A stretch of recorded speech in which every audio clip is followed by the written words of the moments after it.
بحمدی تعالی و بکرم مصطفیٰ صلی اللہ تعالی علیہ وسلم آج کی شب میں قرآن عظیم کے 14 پارے مکمل ہو چکے۔ اللہ عز و جل بقیہ قرآن عظیم کو صحیح تجوید سے تلاوت کرنے اور آپ کو سماعت کرنے کی توفیق عطا فرمائے۔ میرے عزیزو، رمضان المبارک کا ایک عشرہ ختم ہو چکا اور ہم دوسرے عشرے میں آ چکے ہیں۔ مولا کریم عشرہ رحمت کے بعد ہم سب کو عشرہ مغفرت کی بھی برکتیں عطا فرمائے۔ 14ویں پارے میں آپ نے سورہ حجر کی تلاوت سماعت کی۔ اس بلیغ فصیح کتاب قرآن عظیم کی ہمیشہ حفاظت فرمائے گا، اور اس کی حفاظت کے طریقے آپ دیکھ رہے ہیں۔ آج دنیا میں سب سے زیادہ پڑھی جانے والی کوئی کتاب ہے تو قرآن پاک ہے۔ قرآن مقدس سے زیادہ کوئی کتاب نہیں پڑھی جاتی۔ یہ ہمارا نہیں، دوسروں کا سروے بھی بتاتا ہے، کیونکہ دنیا میں جو بھی کتابیں لکھی گئی ہیں، ایک بار اگر آپ نے اس کتاب کا مطالعہ کر لیا تو آپ اٹھا کر کے رکھ دیتے ہیں کہ ہاں میں نے اس کتاب کو پڑھ لیا۔ اگر اچھی لگی تو دوبارہ پڑھ لیا، اور اچھی لگی تو 3 بار پڑھ لیا۔ لیکن قرآن کا معاملہ ایسا نہیں کہ ایک بار مطالعہ کر کے رکھ دیا، بلکہ ہر آیت کو 100 مرتبہ بھی پڑھے تو بندہ اس میں تازگی محسوس کرتا ہے کہ اس میں ثواب ہے، اس میں ثواب ہے۔ اور قرآن کبھی پرانا نہیں لگتا۔ ہر سال آپ قرآن رمضان میں سنتے ہیں، کبھی آ کر کے کسی حافظ سے یہ نہیں کہتے اس سال کچھ نیا سناؤ، آپ یہ نہیں کہتے، بلکہ ہر سال حافظ سے الحمدللہ سے ہی سنتے ہیں اور والناس تک ہی سنتے ہیں۔ بلکہ اگر حافظ نے بیچ میں کہیں ادھر ادھر کی دوسری سنا دی تو آپ پکڑتے بھی ہیں، نہیں ہمیں صرف وہی سننا ہے جو میرے مولا نے اپنے رسول پر اتارا۔ تو قرآن عظیم کے سننے کا بھی اور تلاوت کرنے کا بھی پوری دنیا میں سب سے زیادہ ریکارڈ ہے، سب سے زیادہ تلاوت کی جانے والی کتاب ہے۔ اس کے علاوہ اس کا دوسرا ریکارڈ میں آپ کو بتاؤں، پوری دنیا میں سب سے زیادہ یاد کی جانے والی کتاب بھی قرآن پاک ہے۔ اس سے زیادہ کسی کتاب کو یاد نہیں کیا جاتا، یعنی حفظ کرنا، اس کو برزبانی، اس کو بائی ہارٹ ہمیشہ اپنے اندر محفوظ رکھنا، یہ کسی بھی کتاب کے ساتھ نہیں۔ حتیٰ کہ یہ صرف میں مسلمانوں کی بات نہیں کر رہا ہوں، تمام ادیان اور تمام مذاہب کی بات کر رہا ہوں۔ عیسائیوں کو انجیل یاد نہیں، یہودیوں کو تورات یاد نہیں، ہندوؤں کو وید اور ان کے بڑے بڑے قرآن یاد نہیں، لیکن مسلمانوں میں لاکھوں بچے ہیں جو قرآن پاک اپنے سینے میں رکھتے ہیں۔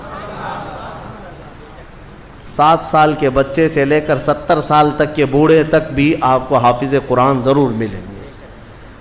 اور ایک بات اس کی خصوصیت یہ ہے کہ چاہے بائبل ہو یا کوئی بھی دوسری کتابیں، جتنی بھی مقدس کتابیں، اس کے پڑھنے والے خاص لوگ ہوتے ہیں، اس کے پڑھنے والے خاص لوگ ہیں، کسی ایک ذات سے، کسی ایک برادری سے تعلق رکھتے ہیں۔ ویدوں کو اور ان کی مقدس پرانوں کو چھونے والے، اٹھانے والے، پڑھنے والے پنڈت ہوا کرتے ہیں، اور برہمن خاندان سے ہوا کرتے ہیں، مخصوص لوگ ہوتے ہیں۔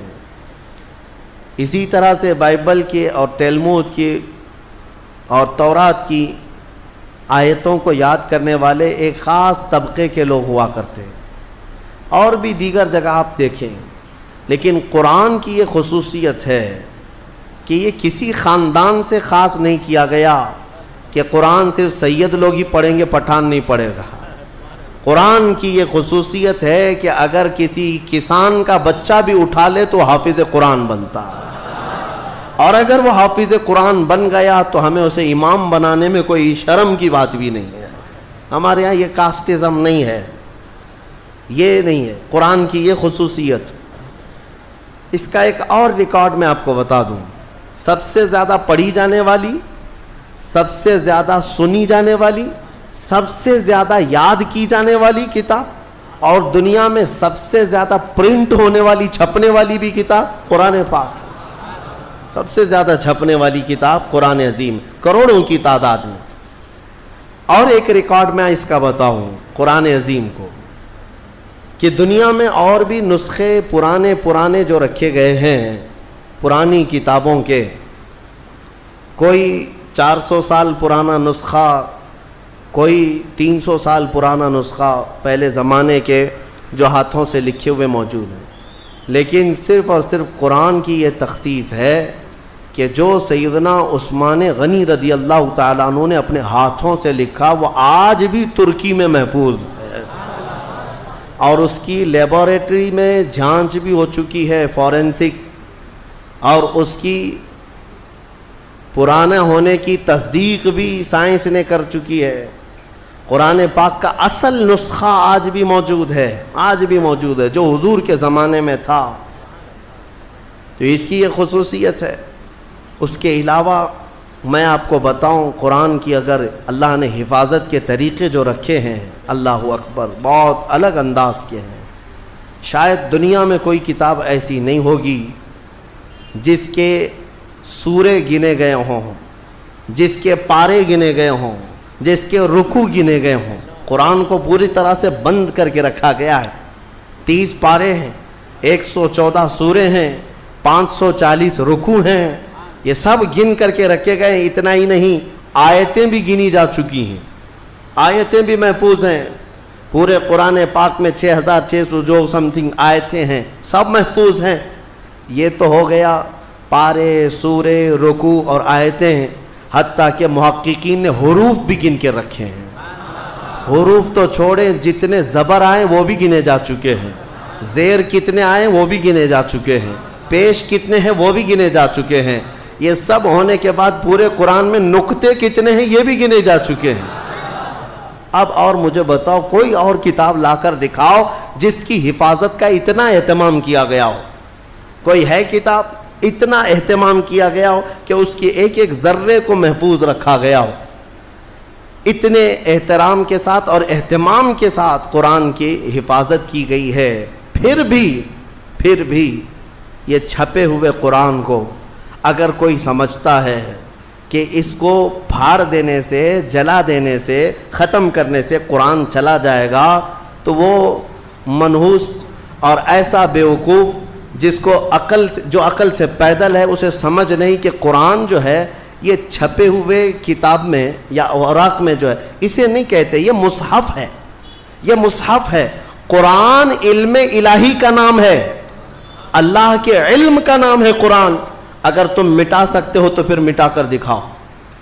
وہ اللہ کے علم کو قرآن کہتے ہیں۔ اب آؤ، دنیا کی شاید ہوئی کوئی کتاب ہو، اور اس کا ایک ریکارڈ میں بتا دوں، اور ایک ریکارڈ جس نے اتنے چیلنج کیے ہوں اور کتاب میں اپنے زمانے سے لے کر آج تک وہ چیلنج برقرار ہوں اور اس کا جواب اب تک کوئی نہیں لا سکا ہو، کوئی اور کتاب نہیں، صرف قرآن۔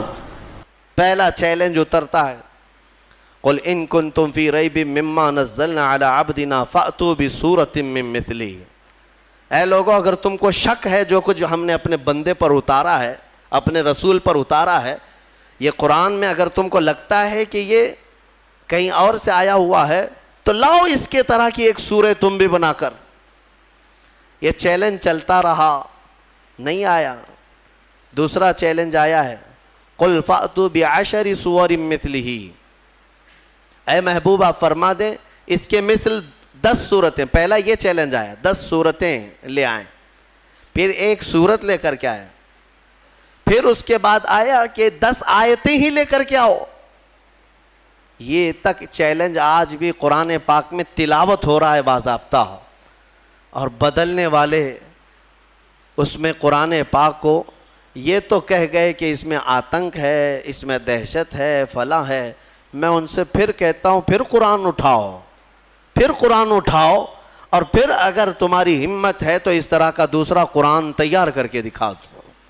صرف اور صرف عربی میں لکھ دینا یہ کمال کی بات نہیں، قرآن کو جو حساب سے جوڑ کر رکھا گیا ہے میرے عزیزو، پوری دنیا، بلکہ یہ بھی قرآن کا ہی حکم ہے۔ اللہ فرماتا ہے لَإِنِ اجْتَمَعَتِ الْإِنسُ وَالْجِنُّ عَلَىٰ أَن يَأْتُوا بِمِثْلِ هَذَا الْقُرْآنِ، سارے انسان اور سارے جنات جمع ہو جائیں اور سب مل کر کے ایک دوسرے کی مدد کریں، الا ان یاتوا بمثل ھذا القرآن، ایک اس کی طرح قرآن لا سکیں، اللہ فرما رہا ہے سب مل کر کے کوشش کر لیں، لا یاتون بمثلہ، یہ ہرگز اس کے برابر اس کے مثل لا نہیں سکیں گے، نہیں لا سکیں گے۔ سارے انسانوں کو اللہ تعالیٰ فرما رہا ہے اور کوئی کتاب ایسی تمہارے نظر سے گزری ہو تو میرے سامنے لے آؤ، جو کھل کر کے اس طرح چیلنج کر رہی ہو کہ 1400 سال سے کہ قرآن کی طرح کوئی اور کتاب لے آؤ، کوئی اور سورے لے آؤ، کوئی اور آیتیں لے آؤ۔ 1400 سال سے میرے عزیزو قرآن کی حقانیت اور حفاظت کی سب سے بڑی دلیلیں ہیں، اور اس کے علاوہ قرآن پاک یہ معجز کلام ایسا ہے کہ اس میں غیب کی خبریں، ماضی کے اخبار، آنے والی حالتوں کے اخبار، ساری چیزیں بیان کی جا چکی ہیں، اور مولا فرماتا ہے وَلَا رَطْبٍ وَلَا يَابِسٍ إِلَّا فِي كِتَابٍ مُبِينٍ، نہ کوئی خشک چیز نہ کوئی تر چیز رہ گئی، کوئی چیز باقی نہیں رہی جس کو ہم نے قرآن میں بیان نہ کیا ہو۔ آج ہی ہم نے تلاوت بھی کیا ہے، آج کے 14ویں پارے میں اللہ تعالیٰ نے فرمایا وَنَزَّلْنَا عَلَيْكَ الْقُرْآنَ تِبْيَانًا لِكُلِّ شَيْءٍ، ہم نے ہر چیز کا واضح بیان قرآن میں اتار دیا ہے، اس کتاب میں ہم نے واضح بیان کر دیا ہے۔ حضرت عبداللہ ابن عباس رضی اللہ تعالیٰ عنہ ایک مفسر بھی ہیں اور حضور صلی اللہ تعالیٰ علیہ وسلم کے چچا حضرت عباس کے بیٹے ہیں، حضور کی شاگردی میں قرآن پڑھا ہے۔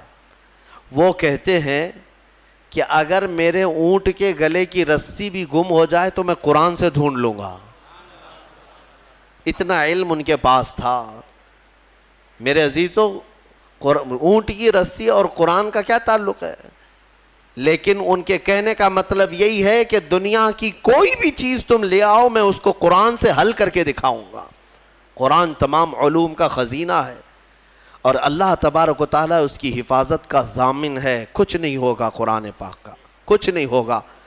آج کے زمانے میں ہم نے ایک حادثہ دیکھا، دلی میں بیٹھ کر وسیم رافضی نام کا ایک ملعون نطفہ ناپلید جو دوسروں کی جھولی میں پلتا رہا، دوسروں کے فضلے کھاتا رہا، اور کسی اور کا پالا ہوا بندہ اٹھ کر کے اچانک قرآن پر حملے کرنے لگا کہ میں قرآن کو بدل دیتا ہوں اور دوسرا قرآن لے آتا ہوں۔ دوسرا قرآن مطلب 26 آیتیں نکال کر کے، جو قرآن کی اصل آیتیں وہ نکال کر کے حذف کر کے ایک نیا قرآن لے آؤں گا۔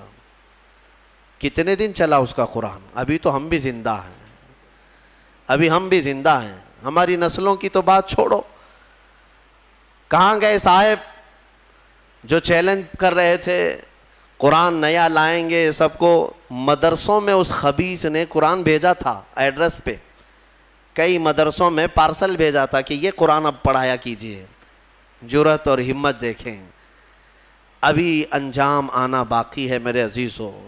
جب جب کسی نے قرآن کو بدلنے کی کوشش کی ہے، مولا پوری اس کی ذات کو بدل دیا ہے، اس کی پوری حیثیت کو بدل کر رکھا۔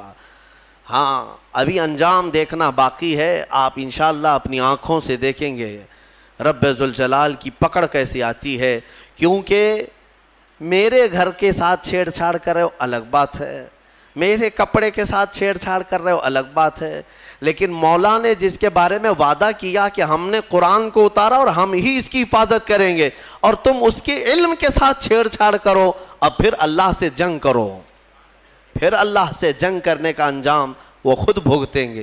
لیکن مسلمانوں سے میں یہ کہنا چاہوں گا، ہمیں قرآن پاک کے ضائع ہونے کا بالکل خوف نہیں ہے، ضائع ہونے کا خوف نہیں ہے، انشاءاللہ یہ صبح قیامت تک باقی رہے گا۔ لیکن میرے عزیزو تم پر کہیں ایسی مصیبتیں نہ آئیں کہ قرآن تم سے روٹھ جائے، قرآن تم سے دور ہو جائے۔ ہاں یہ بھی ہو سکتا ہے، کئی قوموں میں ایسا دیکھا گیا ہے کہ قرآن ان سے دور ہو گیا، تو یہ تمہارے لیے نحوست ہے، یہ تمہارے لیے بربادی ہے۔ وہ زمانے میں معزز تھے مسلمان ہو کر، وہ زمانے میں معزز تھے مسلمان ہو کر، اور آج ہم خوار ہوئے تاریک قرآن ہو کر۔ قرآن کو چھوڑ کر کے ہی ہم آج خار ہیں، ذلیل ہیں۔ قرآن ایک محکم کتاب۔ آج میں آپ کو بتاؤں ایک فخر کی بات، آپ مسلمان ہیں، آپ اگر کسی کے ہاں بحث میں آ گئے، کوئی اگر آپ کو پکڑ کر کہنے لگے تیرے دین کی حقانیت کی کیا دلیل ہے، تیرا دین حق ہے، مذہب اسلام سچا ہے، کیا دلیل ہے؟ اللہ ایک ہے تم بولو، یہ تمہارا عقیدہ ہے، تیرا فیتھ ہے۔ محمد صلی اللہ علیہ وسلم دنیا کے سب سے اعلیٰ اور اشرف انسان ہیں، سامنے والے کہے گا یہ تیرا عقیدہ ہے، تیرا فیتھ ہے۔ کرنٹ فی زمانہ مجھے کوئی ایسی دلیل دے دے جس کو میں سمجھ سکوں کہ تیرا دین سچا ہے۔ میرے عزیزو، سچ بتاؤں تمہارے سامنے پیش کرنے کے لیے بڑے بڑے واقعات، بڑی بڑی کہانیاں، بڑی بڑی روایتیں، یہ سب نہیں، بلکہ صرف اور صرف تم قرآن پیش کر کے چیلنج کر سکتے ہو میرے دین کی حقانیت کی سب سے بڑی دلیل یہ ہے جو آج تک محفوظ ہے۔ اگر اس میں کوئی شک ہے تو تم اس کا بدل لا کر دکھا دو، یا اگر تم سچے ہو تو تم اپنے دین کی اس طرح مقدس محفوظ کتاب لا کر دکھا دو۔ یہ میرا چیلنج ہے۔ اس طرح کی محفوظ کتاب دنیا میں آج تک نہیں ہے اور نہ ہو سکے گی۔ کوئی بھی کتاب لاؤ، میں اس کے کئی نسخے ضرور دکھا دوں گا، کئی نسخے دکھا دوں گا۔ جتنے بھی ادیان، جتنے بھی دین دنیا میں پائے جاتے ہیں ان کی مقدس کتابیں ہیں، ہم یہ نہیں کہتے۔ عیسائی بائبل پڑھتے ہیں لیکن بائبل کی کئی قسمیں ہیں، کئی قسمیں۔ یونان والوں کی بائبل الگ ہے، امریکہ والوں کی بائبل الگ ہے، انگلینڈ والوں کی الگ ہے، حذف و اضافے کے ساتھ آیتیں بدلی ہوئی ہیں، واقعات میں ہیر پھیر ہے۔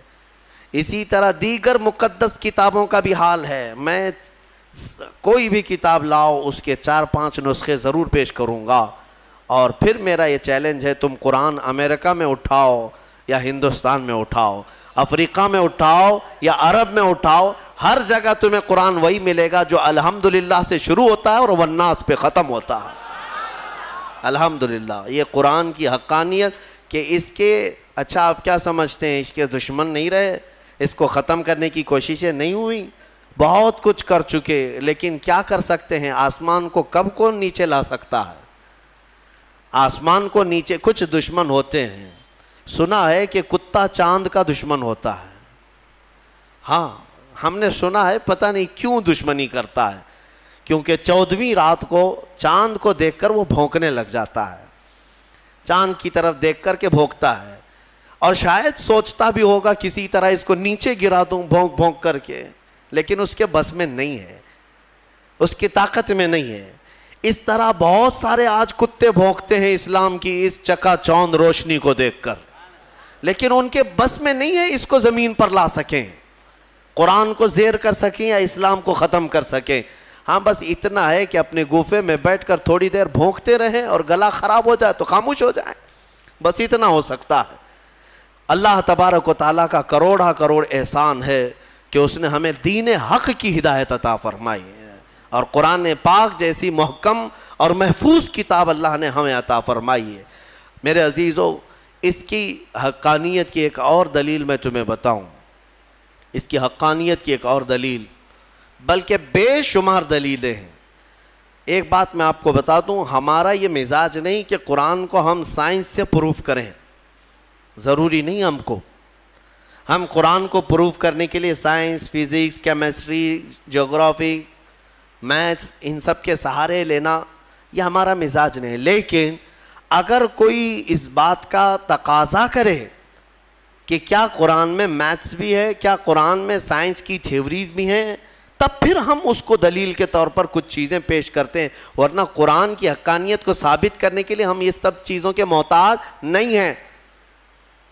میں آپ کو بتاتا ہوں قرآن پاک کی وہ حقانیت۔ اچھا، یہ سب سے بڑی دلیل یہ ہے، اگر کوئی کہتا ہے کہ یہ محمد صلی اللہ تعالیٰ علیہ وسلم نے اپنی طرف سے لکھ دیا، اپنی طرف سے جمع کر دیا، تو بھی میرے عزیزو، عرب والے یہ بات کہہ سکتے تھے جو ان کے زمانے میں موجود تھے، کسی نے نہیں کہا۔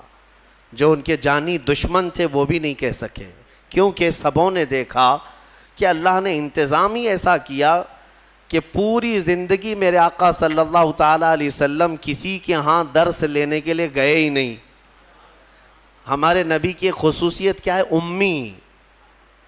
ہم پڑھتے ہیں نا حضور کے نام پر درود، صلی اللہ علی النبی الامی. امی کسے کہتے ہیں؟ امی کا مطلب ہے جو کسی سے نہ پڑھا ہو، جو کسی سے نہ پڑھا ہو. سنبھل کر کے ترجمہ کرنا. کچھ بدبخت یہاں پر حضور کو بغیر پڑھا لکھا کہتے ہیں. وہ بغیر پڑھے لکھے تھے، نعوذ باللہ. یہ جاہل کیا سمجھے جو پوری کائنات کا معلم بن کر کے آیا ہو، جس کے بارے میں قرآن کہتا ہے الرحمن علم القرآن، وہ رحمان ہے جس نے قرآن تمہیں سکھایا ہے، تم اس کو بے پڑھا لکھا کہتے ہو. امی کا مطلب بے پڑھا لکھا نہیں. جس نے ایسا کہا وہ دنیا کا سب سے بڑا جاہل ہے، سب سے بڑا جاہل ہے. دیکھیں دونوں میں فرق میں آپ کو بتاتا ہوں. ایک بغیر بے پڑھا لکھا جس کو ان پڑھ کہتے ہیں آپ، ایک ہے جو سب جانتا ہے لیکن کسی سے پڑھا نہیں ہے. دونوں میں فرق ہے کہ نہیں ہے؟ ہاں. جس کے دل میں کوڑ ہے، جس کے دل میں بغض اور عداوت ہے، وہ امی کا ترجمہ ان پڑھ کرتا ہے. ان پڑھ کے ذریعے سے معاذ اللہ رب العالمین. جس نے ایسا کہا حضور پاک صلی اللہ تعالیٰ علیہ وسلم کی شان میں اس نے تنقیص کیا، حضور کی توہین کیا، میرے آقا صلی اللہ تعالیٰ علیہ وسلم کی اس نے گستاخی کیا. اور ہم نے یہاں پر سنا بھی تھا، ہماری شہر میں کوئی ایسا ماڈرن آدمی آیا جو یہ کہنے لگا کہ حضور کو لکھنا نہیں آتا تھا. ظالم، تو نے لکھنا کہاں سے سیکھا؟ جس رسول نے مدینے کے اندر صرف 10 سال کے اندر 80,000 لوگوں کو قلم پکڑنا سکھایا، تم ظالم اس کو کہتے ہو رسول پاک صلی اللہ علیہ وسلم کو لکھنا نہیں آتا تھا. نعوذ باللہ من ذالک. اگر حضور صلی اللہ تعالیٰ علیہ وسلم کو لکھنا نہیں آتا تھا تو پھر یہ قرآن لکھوایا کس نے ہے؟ قرآن لکھوایا کس نے ہے؟ کاتبان وحی ضرور ہیں، لکھنے والے صحابہ تھے، قرآن لکھنے والے صحابہ تھے، لیکن کیا حضور پڑھ دیتے تھے وہ گھر جا کر لکھتے تھے؟ حضرت امیر معاویہ فرماتے ہیں حضور کی صحبت میں وہ بیٹھتے تھے، قرآن کی آیتیں جب اترتی حضور فرماتے لکھو. اب جب وہ لکھتے تو حضور بتاتے یہ اس طرح سے لکھو، یہ اس طرح سے لکھو. آیتوں کو کہاں سے کیسے لکھا جائے میرے آقا خود تعلیم فرماتے. یہ اور بات ہے کہ رسول کریم صلی اللہ تعالیٰ علیہ وسلم نے خود قلم نہیں اٹھایا، لیکن ہزاروں کو قلم پکڑنا خود سکھایا ہے میرے آقا نے.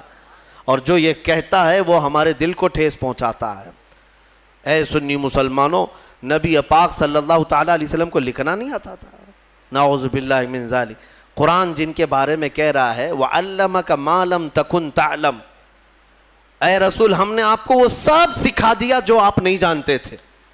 اگر حضور لکھنا نہیں جانتے تھے تو اس آیت کے مطابق رب نے انہیں سکھایا کہ نہیں سکھایا؟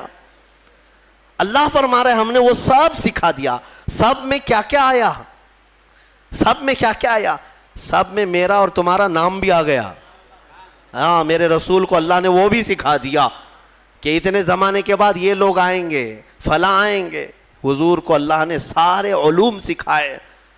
اس میں لکھنا بھی ہے، پڑھنا بھی ہے، بولنا بھی ہے، سننا بھی ہے، ساری چیزیں آ گئی. علمک ما لم تکن تعلم. اسی لیے الحمدللہ ہم اہل سنت و جماعت کا موقف یہ ہے کہ میرے رسول عالم ما کان و ما یکون ہیں. جو کچھ ہوا وہ بھی جانتے تھے اور جو کچھ ہونے والا ہے وہ بھی جانتے تھے. بات میں جو کہہ رہا تھا وہ توجہ سے سنیں. امی کسے کہتے ہیں؟ پھر سے تنبیہ کے ساتھ میں کہہ رہا ہوں. امی کا مطلب ان پڑھ نہیں، بلکہ جو کسی سے پڑھا ہوا نہ ہو، اس کا کوئی استاد نہ ہو. میرے رسول کی شان ہے وہ امی ہیں. اگر ان کو کسی نے پڑھایا ہے تو سیدھے ان کے پروردگار نے پڑھایا ہے. ہاں بس اللہ تبارک و تعالیٰ ان کا استاذ ہے، جبرائیل بھی نہیں. بعض لوگ یہ کہتے ہیں کہ جبرائیل آ کر دکھا. جبرائیل علیہ السلام کا کام صرف پہنچانے کا ہے، پڑھانے کا نہیں. جبرائیل علیہ السلام کا کام کیا ہے؟ پہنچانے کا. اسی لیے ہمارے ایک مفسر نے لکھا ہے پہلی آیت جو قرآن کی اتری وہ کیا تھی پتہ ہے نا مسلمانوں؟ اقرا بسم ربک الذی خلق. غار حرا میں یہ اتری ہے. میں توجہ چاہتا ہوں، جب جبرائیل آئے غار حرا میں تو جبرائیل یہ کہہ رہے تھے اقرا، پڑھو. کیا کہہ رہے تھے؟ پڑھو. اور حضور فرما رہے تھے ما انا بقاری، میں نہیں پڑھنے والا. اب یہاں پر بھی کچھ ظالم کوڑ دل والے کہتے ہیں ترجمے میں کہ مجھے پڑھنا نہیں آتا. تم کو پڑھنا نہیں آتا، رسول کو کیا نہیں آتا ہے؟ حضور یہ فرما رہے تھے کہ میں نہیں پڑھنے والا، میں پڑھوں گا نہیں. وہ کیوں کہہ رہے تھے میں آپ کو بتاتا ہوں. پھر سے جبرائیل نے سینے سے سینہ لگایا، 3 بار کیا جبرائیل نے اقرا، پڑھیے. کیا کہا؟ پڑھو. اس میں فرق سمجھو میرے عزیزو. عربی میں ایک لفظ ہے قل. قل کا مطلب ہوتا ہے کہو. بچے کو ہم قریب لائیں جو بالکل ابتدائی والا ہو تو اس سے کہتے ہیں کہ بیٹا میں جیسا کہوں ویسا کہو، میں جیسا بولوں ویسا بولو. مطلب کیا ہے کہ ابھی اس کو کچھ آتا نہیں ہے اس لیے میں اس کو کہہ رہا ہوں بولو. یہ قل میں ہوتا ہے، قل میں. اور بعض مفسرین نے فرمایا جبرائیل جب اقرا کہہ رہے تھے کہ پڑھو، یہ اسی کو کہا جاتا ہے جو کبھی پڑھا ہوا ہو. یہ اسی سے کہا جاتا ہے جو کبھی پڑھا ہوا ہو. اقرا، پڑھو. اور قرآن کی کتنی آیتیں میں تم کو بتاؤں. اللہ تعالیٰ فرما رہا ہے وَإِذْ قَالَ رَبُّكَ لِلْمَلَائِكَةِ إِنِّي جَاعِلٌ فِي الْأَرْضِ خَلِيفَةً. پہلے والے پارے میں میں نے اس کی تفسیر بھی کیا ہے. وَإِذْ کا مطلب کیا ہے؟ ترجمہ اٹھا کر کے دیکھ لینا. وَإِذْ، اور یاد کرو جب رب نے فرشتوں سے کہا کہ آدم کو میں اپنا خلیفہ بنانے والا ہوں. اللہ تعالیٰ فرشتوں سے فرما رہا ہے کہ میں ایک انسان بناؤں گا آدم اور اس کو خلیفہ بنا کر زمین میں بھیجوں گا. لیکن اس سے پہلے آیت کہاں سے شروع ہو رہی ہو؟ وَإِذْ. وَإِذْ، وَإِذْ کا مطلب ہوتا ہے یاد کرو. اور یاد کرو اے محمد جب رب تمہارا کہہ رہا تھا فرشتوں سے کہ میں زمین میں اپنا خلیفہ بناؤں گا. حضور کو کیوں کہا جا رہا ہے؟ حضور کو یہ کیوں کہا جا رہا ہے؟ اور یاد کرو مطلب یہ ہے کہ اے محبوب کیا آپ بھی تو تھے اس وقت نورانی حالت میں، نور کی کیفیت میں آپ بھی تھے. وہ یاد کریں آپ جب رب فرما رہا تھا. تو جو رسول آدم کے پیدا ہونے سے پہلے سے حالات دیکھ رہے ہوں اس کے بارے میں تم کہتے ہو بغیر پڑھا لکھا ہے. ہاں بہرحال مجھے جو بات عرض کرنی تھی وہ قرآن کی حفاظت کی، وہ یہ ہے کہ اللہ نے ایسے رسول پر یہ قرآن اتارا جو کسی سے پڑھا ہوا نہیں ہے. اور اس قرآن کی سب سے بڑی یہ دلیل ہے کہ رسول پاک صلی اللہ تعالیٰ علیہ وسلم پر ایسا قرآن اترا ہے جو عرب کے لٹریچر میں سب سے ہائی لیول کا لٹریچر ہے، سب سے ہائی لیول کا. عربی فصاحت بلاغت میں اس کا کوئی مثل ہی نہیں تھا. وہاں اس زمانے میں عربی جاننے والے بڑے بڑے شعراء تھے، بڑے بڑے عربی دان تھے. حضور پاک صلی اللہ علیہ وسلم نے چیلنج کے لیے ایک بار خانہ کعبہ کے دروازے پر یہ سورہ بھی لگا دی تھی انا اعطیناک الکوثر فصل لربک وانحر ان شانئک هو الابتر. کوئی عرب کا شاعر ہے تو اس کا جواب لکھ کر کے لائے. اگر یہ شعر ہے میرے، شعر و شاعری ہے تو تم اس شعر و شاعری سے اس کا جواب لکھ کر لاؤ. عرب والے جانتے تھے کہ اس کے اندر کتنے معنی ہیں، کتنے مفاہیم ہیں. اس طرح جمع کرنا ان کے بس میں نہیں تھا. ایک بہت بڑے شاعر کو لے آئے، بہت بڑا پڑھا لکھا ان کا فی البدی اشعار میں بات کرنے والا. اس کو کعبے کے پاس لائے اور کہا دیکھو محمد نے یہ لگایا ہے، اس کا جواب دینا ہے. اس شاعر نے غور سے دیکھا اور ایک لائن لکھ دیا، کہا یہ اس کے نیچے لگا دو. ایک لائن لکھ کر کے کہا اس کا جواب میری طرف سے یہ ہے. کیا تھا؟ آیت تو لکھی تھی فَصَلِّ لِرَبِّكَ وَانْحَرْ إِنَّ شَانِئَكَ هُوَ الْأَبْتَرُ، اور شاعر نیچے لکھا ہوا تھا مَا هَذَا كَلَامُ الْبَشَرِ، یہ بشر کا کلام ہو ہی نہیں سکتا. اس نے نیچے لکھ کر کے کہا اس کا جواب یہی ہے کہ یہ بشر کا کلام نہیں ہو سکتا.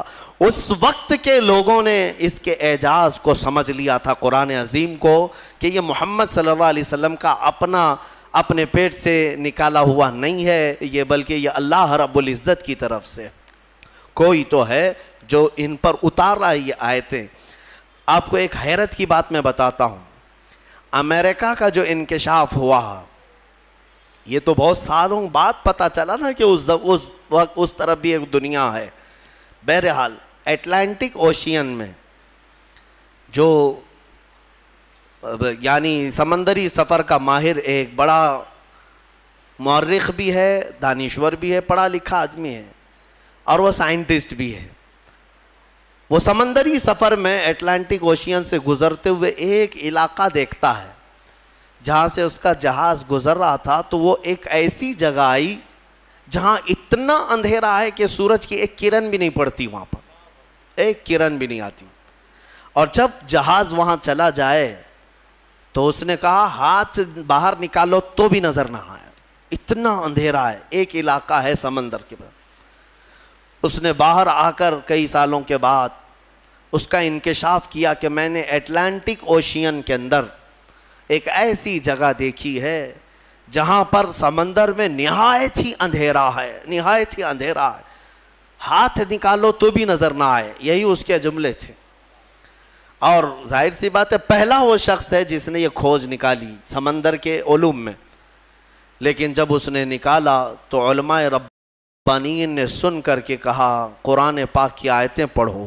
سورہ نور 18ویں پارے میں اللہ تعالیٰ فرماتا ہے او کظلمات فی بحر اللجی یغشاہ موج من فوقہ موج من فوقہ سحاب ظلمات بعضها فوق بعض اذا اخرج یدہ لم یکد یراہا ومن لم یجعل اللہ لہ نورا فما لہ من نور. اللہ فرماتا ہے مثال دیتے ہوئے کہ ایک اندھیری ایسی ہے کہ اندھیریوں پر اندھیریاں ہم نے ڈال رکھی ہیں، اندھیریوں پر اندھیریاں ایسی ڈال رکھی ہیں اذا اخرج یدہ لم یکد یراہا، اگر کوئی وہاں ہاتھ بھی نکالے تو اسے ہاتھ بھی نظر نہیں آئے گا. ہاتھ بھی نکال، قرآن میں موجود ہے. اندھیریوں پر اندھیریاں ایک جگہ ہم نے ایسی ڈال رکھی ہیں کہ اگر کوئی ہاتھ بھی نکالے تو اسے ہاتھ نظر نہیں آئے گا. اور اللہ جس کے لیے روشنی نہ کرے کوئی اور روشن کر ہی نہیں سکتا. آیت یہ موجود ہے. اب اس صاحب کو بھی بتایا گیا جو کھوج نکالے تھے، کہا یہ تو قرآن میں موجود ہے. کہا قرآن کتنے سو سال پہلے؟ تقریباً اس زمانے میں 1200 سال گزر چکے تھے. 1200 سال پہلے یہ قرآن کی آیت میں. تو ہو سکتا ہے یہ قرآن جو محمد صلی اللہ علیہ وسلم نے جمع کیا ہے وہ بہت ہی ماہر تیراک ہوں گے، بہت ہی ماہر سمندر کے علم والے ہوں گے. علم الابحار انہیں بہت اچھی طرح سے معلوم ہوگا، یعنی سمندروں کے علوم ان کو بہت معلوم ہے. جب اس نے یہ کہا تو علماء نے اور مسکرا کر تعجب میں کہا کہ میاں بات ایسی ہے، میرے آقا صلی اللہ علیہ وسلم کی سیرت پڑھو. پورے 63 سال میں حضور کی زندگی میں کبھی سمندر پر جانے کا اتفاق ہی نہیں آیا، سمندر کے کنارے جانے کا بھی اتفاق نہیں آیا. تو وہ اش کرنے لگا، جو بندہ پوری زندگی میں کبھی سمندر نہیں گیا ہو اور وہ اٹلانٹک اوشین میں موجود اگر اندھیریوں کی خبر دے رہا ہے تو یہ محمد کا اپنا کلام نہیں ہے، ضرور اس کو اسی نے اتارا ہے جس نے وہ اندھیریاں پیدا کی ہیں. میرے عزیزو، یہ قرآن کی حقانیت کی ایک دو نہیں سینکڑوں مثالیں تمہارے سامنے رکھ سکتا ہوں. میں نے اس سے قبل اس پر گفتگو بھی کی ہے، بیان بھی میرا موجود ہے. میڈیکل والے، سائنس والے بھی جانتے ہیں بچہ پیدا ہونے کے جو پروسیس ہیں، ایمبریولوجی جس کو کہتے ہیں، وہ آج تحقیق کے ساتھ پتہ چل رہے ہیں کہ 9 مہینے بچہ کن کن پوزیشن سے گزرتا ہے. لیکن 1400 سال پہلے قرآن میں اللہ تعالیٰ اپنے رسول کو بتا رہا ہے ثم خلقنا النطفة علقة فخلقنا العلقة مضغة فخلقنا المضغة عظاما فكسونا العظام لحما. ڈاکٹروں سے پوچھ لینا، MBBS کیے ہوئے ہوں یا دیگر جو ایمبریولوجی پڑھے ہوئے ہوں، انہیں پتہ ہے بچہ جیسے ہی نطفہ ماں کے رحم میں جاتا ہے اس کے بعد کیا بنتا ہے. اس کے بعد وہ نطفہ تھوڑا سا بڑا ہو کر کے چپچپا بنتا ہے، چنگم کی طرح جس کے اندر چپکنے والی چیز ہو، اور اس کو عربی میں علقہ کہتے ہیں.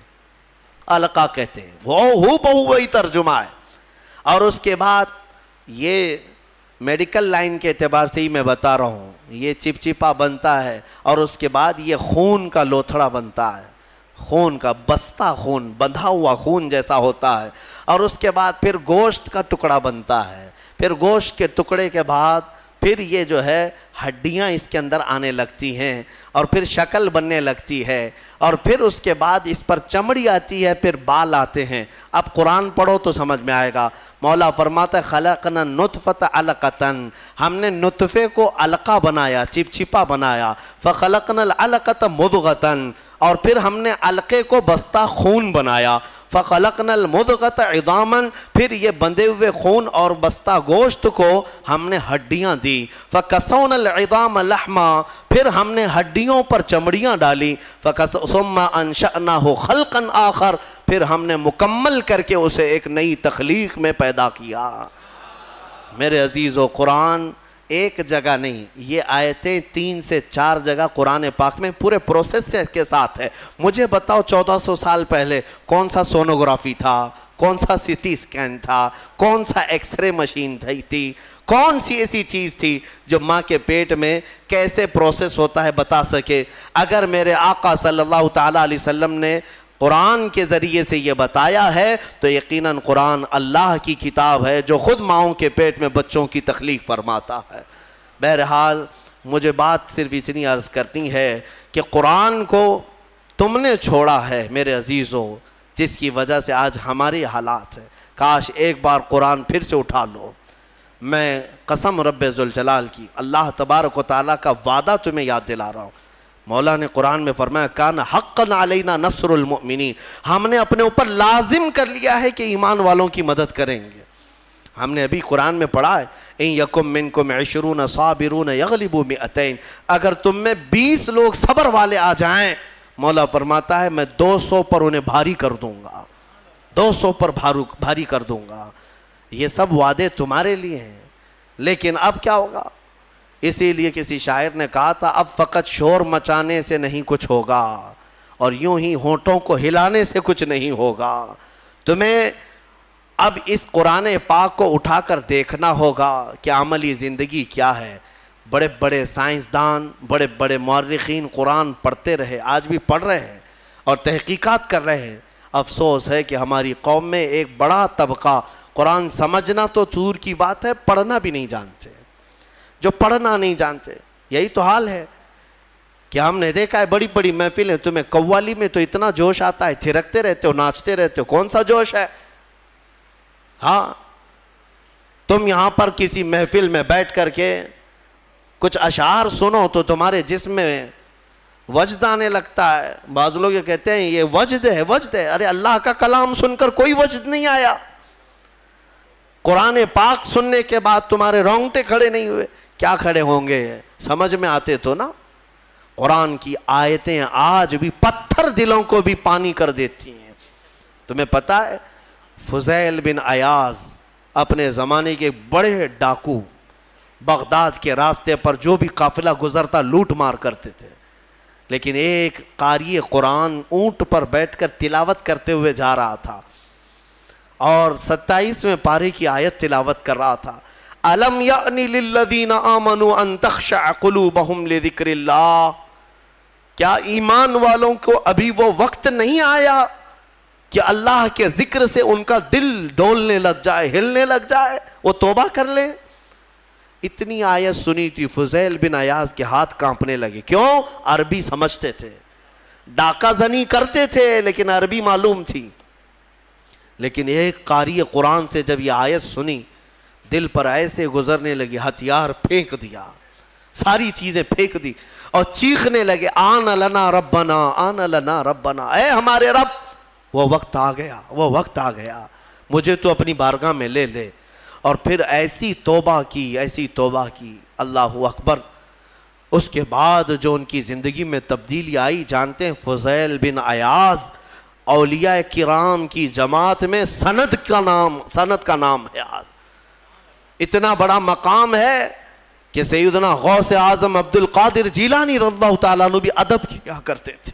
فضیل بن عیاض کا نام آئے تو وہ کس سے ان کی زندگی بدلی؟ قرآن کی آیت نے بدل دیا۔ آج بھی قرآن پاک سمجھ جاؤ تو تمہاری آنکھیں بہنے لگ جائیں۔ یہاں تو تراویح کی 4 رکعت جسے بھاری لگتی ہو وہ قرآن کیا سمجھے گا؟ ہاں، لوگوں کو ایسا ہی لگتا ہے کہ بالکل شتابدی ایکسپریس والی جہاں تراویح ہوتی وہاں پڑھنا چاہیے، 15 منٹ میں پورا ہو جائے، کچھ بھی پڑھتا رہے ہو، عربی پڑھے کہ چائنیز پڑھے کہ جرمنی پڑھے، ہاں بس یہ ہے کہ تڑ جلدی سے نکالتے۔ مسلمانوں، کیا یہ بوجھ ہے تراویح جس کو تم اپنے کندھوں سے ہٹا کر بھاگنا چاہتے ہو؟ مزاج تو یہ بناؤ کہ قرآن ہمیں ویسا سنایا جائے جیسے رسول پاک کے زمانے میں سنایا جاتا۔ قرآن سنیں تو ہمیں رسول پاک کا مدینہ یاد آ جائے۔ قرآن کے نغمات آج بھی، اس کی قراتیں لوگوں کو رلا دیتی ہیں، تمہیں اندازہ بھی نہیں ہے۔ کئی انگریز مصر میں نے دیکھا ہے، کئی انگریز جن کو قرآن سنایا گیا اور انہیں معلوم تھا تو وہ رو پڑے۔ ایک فرانس کا بہت بڑا ڈاکٹر تھا اسکندریہ میں، ایک ہمارے بڑے شیخ ہیں، وہ قرآن کی تلاوت کرتے تھے تو وہ اپنی ڈاکٹریٹ پہ بڑا فخر کرتا تھا، صرف وہ حضرت کی قرآن کی تلاوت سننے کے لیے وہ باہر کھڑا رہتا۔ کئی دن کے بعد وہ ساری چیزیں چھوڑ کر کے اندر آیا اور کہا، اس کی جو مٹھاس ہے اور اس کی جو لذت ہے مجھے دنیا میں کہیں نہ ملی، مجھے اسی دامن میں داخل کر لیا جائے۔ کئی ایسے لوگ ہیں جنہوں نے قرآن پاک کو سن کر کے اپنی زندگیاں بدل لیں۔ تمہیں کیا ہو گیا؟ قرآن کو اتنا اوپر رکھ دیا کہ ہاتھ بھی نہ جائے۔ تمہارے فریج اور ٹی ویاں تو صاف ہوتی ہیں، قرآن پر تو پتہ نہیں کتنی گرد و غبار لگی ہوئی ہے۔ ہاں ابھی رمضان میں اس کو صاف کر دیا ہوگا، اٹھایا ہوگا۔ قرآن تم کب اٹھاتے ہو؟ قسم کھانے کے لیے، جھگڑا ہو جائے دیکھو میں قرآن کی قسم کھا رہا ہوں، یا پھر کب قرآن اٹھاتے ہو؟ جب کسی کی میت ہو جائے، جلدی لاؤ قرآن۔ ارے یہ زندوں کے لیے اترا ہے قرآن، مردوں کے لیے نہیں۔ قرآن زندوں کے لیے ہے نا، ہاں مردوں کو ایصال ثواب تو ضرور کرائیں گے ہم، فائدہ تو پہنچے گا تلاوت کا، لیکن یہ ایصال ثواب کے لیے ہی نہیں۔ قرآن کہتا ہے ھدی للمؤمنین، مومنوں کی ہدایت کے لیے آیا ہے۔ ہدایت چھوڑ کر کے تم دکان کی اوپننگ کے لیے، گھر کی ٹھنڈک کرانا ہے، اوپننگ کرانا ہے، اور پھر ماں باپ کی میت ہو گئی ہے، اور پھر کیا ہے؟ جھگڑے میں قسم کھانا ہے۔ یہی ساری چیزیں قرآن اٹھانے کی ہے۔ قرآن عظیم اللہ تعالیٰ کا وہ عظیم تحفہ ہے کہ پوری زندگی بھر اس پر رشک کرو گے تو بھی کم ہے۔ آج پوری دنیا میں کسی قوم کے پاس یہ کتاب نہیں ہے جتنی محکم کتاب تمہارے پاس ہے۔ سینہ تان کر کے کہہ سکتے ہیں ایسی کتاب کسی کے پاس نہیں ہے۔ اتنا بڑا ذخیرہ تمہارے پاس ہے اور تم اس کو پیچھے ڈالے ہوئے ہو۔ بچپن میں ہمارے بچوں کو جب مدرسہ بھیجتے ہیں ہم تو قرآن سینے سے لگا کر بھیجتے ہیں نا، بچہ سینے سے لگا کر کے آتا ہے قرآن۔ لیکن چندی دنوں کے بعد جب ہم بڑے ہونے کے بعد دیکھتے ہیں اسکول جانے کے وقت بچہ تو سارا بستہ پیٹھ پر رکھا رہتا ہے، ہوتا یہی ہے نا، بستے میں ساری بکس کتابیں پیٹھ پر رکھا رہتا ہے، لیکن مدرسہ جب آتا ہے تو قرآن سینے سے لگا کر آتا ہے۔ شاید بڑوں نے، ہمارے بزرگوں نے یہ رواج رکھا ہوگا کہ بیٹا قرآن ہمیشہ سامنے ہونا چاہیے، قرآن ہمیشہ مقدم رہے، بعد میں سب۔ لیکن بڑے ہونے کے بعد یہ سامنے والی چیز پیچھے ڈال دیتا ہے، پیچھے والی چیز کو ہی اہمیت دینے لگتا ہے۔ ایک بات یاد رکھو، میں نہ کالج کا مخالف ہوں، نہ اسکول کا مخالف ہوں، نہ یونیورسٹی کا مخالف ہوں۔ ہاں کوئی بھی کالج کا، یونیورسٹی کا، کہیں کا اسٹوڈنٹ ہو میرے ساتھ بیٹھے، میں اس کے ساتھ انشاءاللہ ڈسکس ضرور کروں گا ہر ٹاپک پر، لیکن یہ برکت ہے صرف قرآن کی۔ الحمدللہ ہم نے قرآن پڑھا ہے تو قرآن کی برکت سے اللہ نے ہمیں سائنس کی بھی سمجھ عطا کی ہے، ہمیں میتھس بھی آتا ہے، ہمیں جیومیٹری بھی آتی ہے، ہمیں فزکس بھی آتا ہے تھوڑا بہت۔ میں یہ فخر کے لیے نہیں کہہ رہا، نہ ہی یہ غرور کے لیے کہہ رہا ہوں، بلکہ جو کچھ بھی اللہ نے ہمیں شدھ بدھ دی ہے وہ قرآن کی برکت سے عطا کیا۔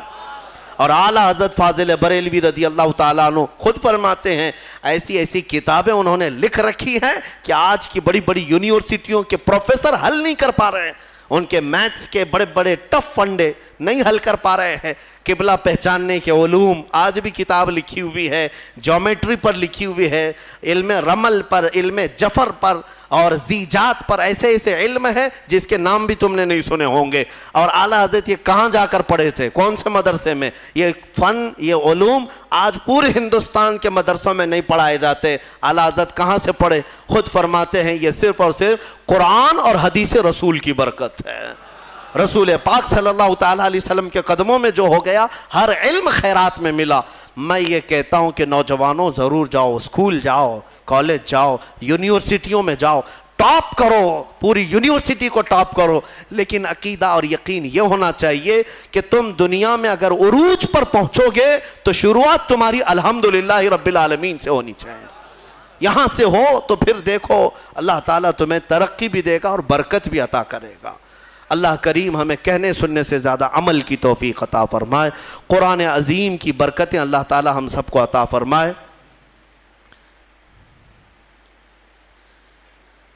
ایک سوال ہے، یہ ہر نماز کے بعد یہاں پر جو تسبیح پڑھی جاتی ہے سبحان اللہ وبحمدہ سبحان اللہ العظیم وبحمدہ استغفر اللہ، یہ بخاری شریف کی حدیث ہے، بخاری شریف کی حدیث ہے، صحیح کتاب۔ حضور پاک صلی اللہ تعالیٰ علیہ وسلم نے فرمایا جس نے دن میں یہ 100 مرتبہ پڑھ لیا، دن بھر جو کچھ بھی کیا گیا تھا سب اللہ معاف فرمائے گا۔ تو رواج یہ دیا جاتا ہے کہ 5 وقت کی نمازوں میں اگر تم سے 50 یا 55 مرتبہ ہو جائے، 11 مرتبہ پڑھتے ہیں، باقی کا بچا ہوا اپنے رات میں سونے کے وقت پڑھ لو تاکہ دن بھر کی خطائیں معاف ہو جائیں۔ اور بخاری شریف کی سب سے آخری حدیث جس پر ختم بخاری ہوتی ہے اور اس کی تلاوت کے وقت دعائیں قبول ہوتی ہیں، بزرگوں نے فرمایا بخاری شریف کا جب ختم ہوتا ہے نا، جیسے ختم قرآن بھی ہے نا، شب قدر کو ختم قرآن کی محفل ہوتی ہے، بخاری شریف کی ختم کی بھی محفل ہوتی ہے، اور بزرگوں نے فرمایا ختم بخاری کے وقت جو حدیث آخری پڑھی جاتی ہے اس وقت مجمع میں جو بھی دعا کرے گا اللہ اس کی دعا قبول کرے گا۔ وہ کیا پڑھی جاتی ہے؟ بخاری شریف کی آخری حدیث، میرے آقا صلی اللہ علیہ وسلم نے فرمایا کلمتان حبیبتان الی الرحمن خفیفتان علی اللسان ثقیلتان فی المیزان سبحان اللہ وبحمدہ سبحان اللہ العظیم۔ میرے آقا فرماتے ہیں 2 کلمے ایسے ہیں جو رحمان کو سب سے زیادہ پیارے ہیں اور زبان پر سب سے ہلکے ہیں اور میزان میں سب سے بھاری ہیں۔ زبان پر بہت ہلکے ہیں، میزان پر سب سے بھاری ہیں۔ وہ 2 کلمے کیا ہیں؟ میرے آقا فرماتے ہیں سبحان اللہ وبحمدہ ایک کلمہ، سبحان اللہ العظیم دوسرا کلمہ۔ یہی ہے۔ ایک دوسری حدیث میں آگے وبحمدہ استغفر اللہ کا بھی اضافہ ہے۔ بہرحال یہ اس کی فضیلت آپ نے پوچھا اس لیے میں نے عرض کیا۔ آج بھی بحمدہ تعالی خانہ کعبہ کے پاس کثرت سے پڑھی جانے والی تسبیح بھی یہی ہے۔ پورے خانہ کعبہ کے غلاف پر اگر کوئی تسبیح لکھی ہوئی ہے تو صرف سبحان اللہ وبحمدہ سبحان اللہ العظیم، یہی آپ دیکھیں گے۔ اللہ تبارک و تعالیٰ اس تسبیح کی برکت سے ہمارے گناہوں کو معاف فرمائے۔ السلام علیکم ورحمۃ اللہ۔